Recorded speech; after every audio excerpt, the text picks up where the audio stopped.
Hey guys, welcome back to Foreign Reacts. Today we're going to be checking out a video titled Why Europe is Insanely Well Designed. It's a video comparison between America and Europe. Y'all love that. I love that. I'll be moving to Europe. Click the link in the comment section. I'm going to leave a link down there. Social media, Instagram, y'all want to follow me. I got some of y'all over there already on Instagram, and those folks, they gonna know stuff before y'all know stuff. Just like the folks on Patreon. I lose a lot of members from Patreon though. Most of y'all did most of y'all bailed on me, but that's alright.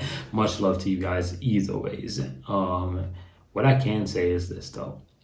I'll be moving to Finland, and y'all don't want to miss when I do move. So click the link in the comment section. Go check out the channel. Go check out the social media. Like I said, check out the social media. It's going to be a major point if you do. But yeah, we're going to get right into this video by OBF. They dropped this video today, and I was just starting to do my reaction videos, and I saw it. So I'm like, shoot, why not? But either ways, guys, let's get right into it. This is a map of Europe's mass transit railway system across 33 countries. The yellow lines indicate the present... Whoa. That's... Like, right out of the gate, I gotta stop the video. That's 33 countries. Yo, it's for real. Look at Finland, Sweden. Oh my gosh. It's actually true. It's actually true. Look at that. Oh my gosh. I'm actually amazed. Bro, that... Oh my gosh. Bro, my eyes are watery, bro. That's insane.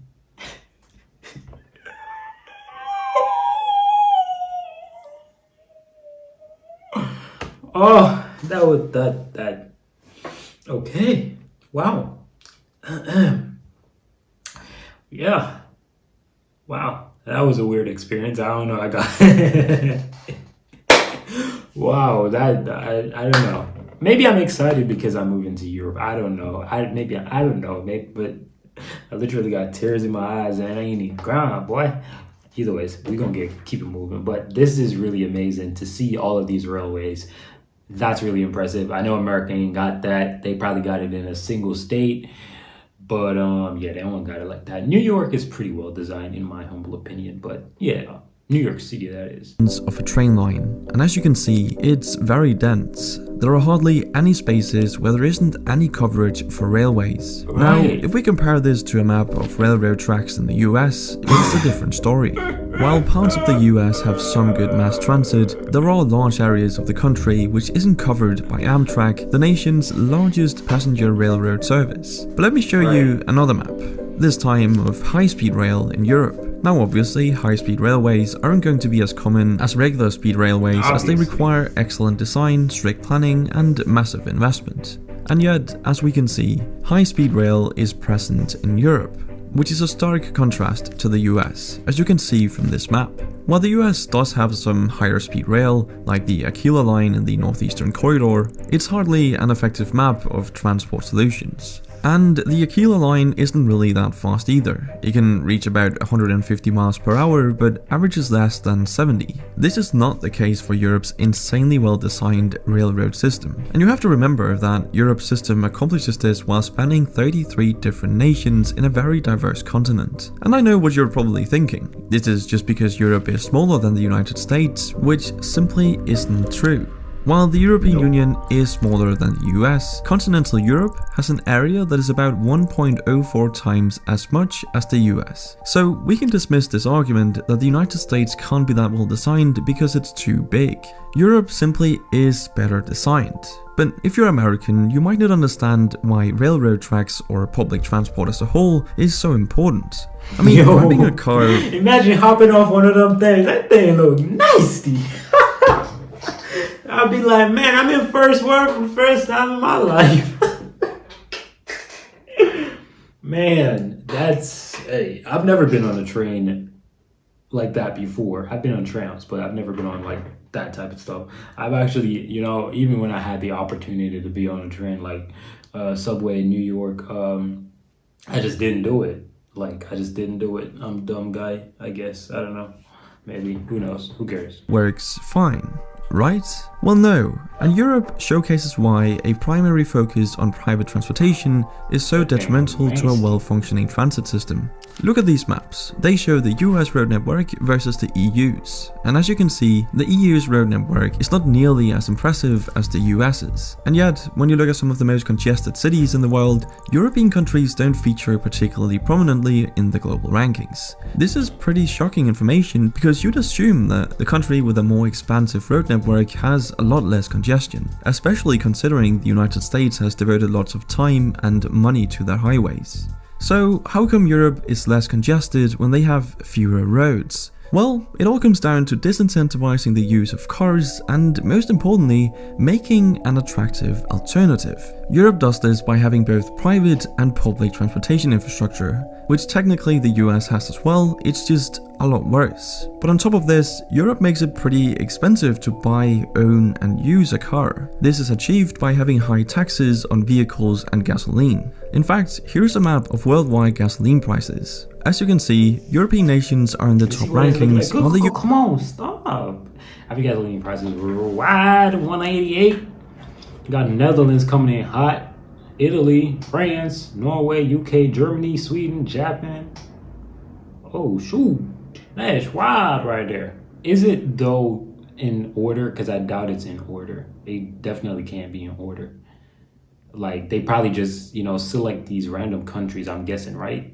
I don't think it's in order. US lies at the bottom, charging very little. But let me be very clear, it's only a good idea to make it expensive to drive a car if you have an attractive alternative, which America doesn't, but Europe does. I mean, obviously this wouldn't work in the US with its current transportation infrastructure, but in Europe, this is a great strategy because you make the roads less congested for those who actually need them and give everyone else an affordable and efficient alternative, being Europe's amazing public transport like the trains on the railways. This is arguably the better strategy because even though the vast majority of Americans have access to vehicles at around 91% and gas is comparatively cheap, it still leaves 9% who don't have access to vehicles. What are these people who can't afford a car supposed to do? I mean, sometimes public transport isn't even an option or simply too expensive for many. So you've now actively excluded those who aren't exactly the most well off from society. To make matters worse, some US cities actually got rid of their public transport to make room for more cars. I'm not joking. American streetcars like trams were actually removed to make way for bigger roads. Absolutely insane. Compare that to Oslo, Berlin and Madrid, where discussions are underway to restrict or even exclude most cars from the city center. And let's not forget that when you have cars, you also need somewhere to park them. And this is where things start to become rather ridiculous. You see, the United States has 2 billion parking spaces for 250 million cars. That's 8 parking spaces per vehicle. In Europe, it's pretty much a one-to-one with around 250 million public parking spaces for 300 million cars. But to emphasize the ridiculousness of this even further, the area that the US dedicates for car parking is actually larger than the area dedicated for housing people. It's honestly unbelievable that people are being squeezed out of American cities due to regulators wanting to make more room for parking spaces. This simply wouldn't fly in the EU, as it has a whole policy dedicated to improving urban planning. See, the EU spent 115 billion euros between 2014 and 2020 to improve city design by making it smarter, greener, and more connected. Simply meaning they allocated funds to make their cities more efficient, more connected, and better for the environment. And better for the environment they really are, as the average resident in a typical Western US city, such as Los Angeles or Phoenix, contributes approximately 6 times more carbon to the atmosphere per capita than an average European city resident. This is purely the result of not having effective transport solutions, which saves resources and allows people to move about efficiently. And exactly that, moving about efficiently, is something most of Europe's citizens are able to do as a result of the European Union. See, most of Europe's nations are in the European Union, which gives the EU citizens a number of perks, which includes a free travel area.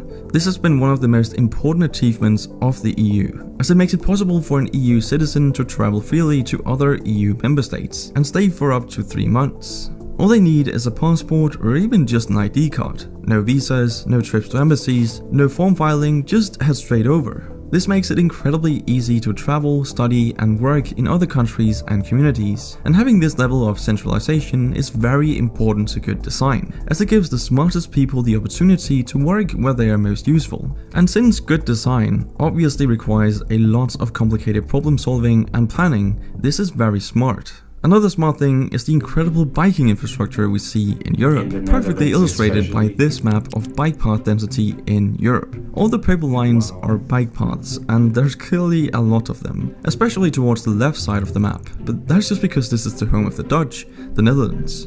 Now, the funny thing is, I won't be able to compare this to a map of bike path density in the United States, because such a map hasn't been made. At least I wasn't able to find any, and I can only wonder why. But anyway, what Europe and also the European Union has achieved is pretty remarkable, as it's hard to think of another set. I personally think that is remarkable, for real. I think it's really a great achievement personally, because thinking about free travel and all of that, yes, I would consider the European Union, America. I would be that guy to consider the European Union a great comparison to America, not just a single country in Europe. I wouldn't consider a single country in Europe to be comparable to America at all. But when it comes to European Union, I definitely see it close as the United States of America, right?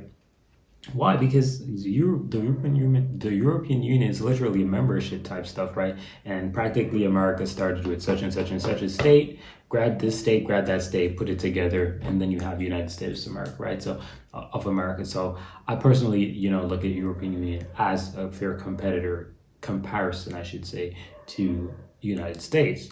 With that being said, I do believe that they have achieved a lot.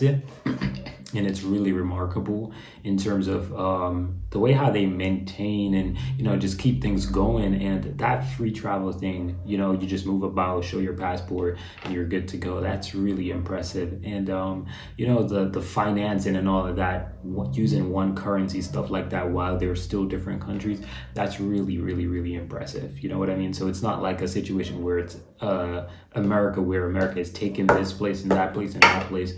And that's how you have the United States. It's a situation where, okay, you're you, but we're going to build this together, try to empower each other to actually, achieve the best that we can. Of such diverse countries where you would be able to travel so freely, in an efficient and inexpensive manner. Right. I mean, you can literally get from Paris to Amsterdam, for example, in just 3 hours for around $30. Imagine being able to travel all over Asia without any border crossings, checks, or visas, and being able to stay for months at a time. That would be truly amazing. And let's not forget that European design has always been distinctive and very successful. In fact, the continent's history of design and interconnectedness serves as a model for the rest of the world. But even though Europe and the EU are pretty great and have amazing infrastructure, they obviously aren't perfect. And I'd love to hear some of the reasons it might not be, so leave a comment down below if you have some thoughts on this. But that's it for this video. Thank you for watching, and I'll see you in the next one. Yeah. For sure, leave some comments in the comment section down below and tell me why you hate Europe and why it sucks and why it's not the best and whatever you want to say.